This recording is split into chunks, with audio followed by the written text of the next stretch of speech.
Coming up in tonight's sport, there are a number of squad changes for Steve Clarke ahead of this week's Nations League. And later we'll speak to the young Scottish DJs getting ready for the gig of a lifetime. Welcome to the night. Well, it's time for some sport. Amy Irons is here. It just seems about 2 minutes since the Euros, but we are bouncing back, Amy, aren't we? We're hoping to bounce back. Yes, Scotland are back in action this week. I mean, the Euros might have felt like people wishing it was further into the distant memory after the performance. But yes, Scotland are back in action this week. And we're resetting. Resetting. And Steve Clarke will certainly be hoping so.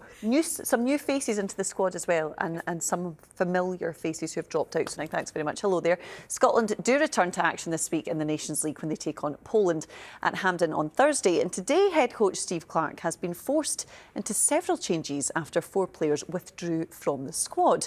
Torino striker Shea Adams, here you can see them here, there we go, as well as Celtic winger James Forrest, Kilmarnock keeper Robbie McCrory and Celtic defender Greg Taylor have all pulled out. But that does mean opportunities and call-ups for Rangers midfielder Connor Barron, as we have here, Sassuolo defender Josh Doig and Dundee goalkeeper John McCracken.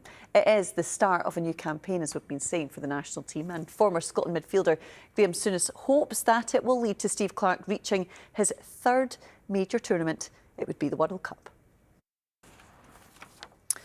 Staying with football, and in the last couple of hours, Leicester City have won an appeal against a decision that could have led to a points deduction for an alleged breach of Premier League profit and sustainability rules. Now to Paris, where Scottish swimmer Faye Rogers has tonight won gold for Great Britain at the Paralympics. To cricket now, and Scotland fully believe they can claim an historic series win over Australia when the sides meet in 3 T20 internationals in Edinburgh this week. That is according to all-rounder Michael Leask. Yes, and as Brandon said there, actually, you can watch the first of those fixtures tomorrow. Make sure you do on the BBC Sport website and on iPlayer from 2 o'clock.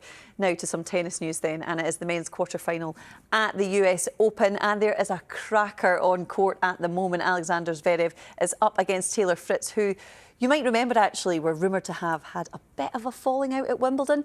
But I think that tension between them, Fiona, probably has definitely come onto the court. After I finished the 9, actually. Yeah, that's how I express myself. Isn't it? Listen, you mentioned Faye, champion. She scooped the gold medal. Phil will be back to Aberdeen. Aberdeen Uni for a visit to show that medal off. Yes, thank you for all of that, Amy. That's brilliant. Thanks, Fiona.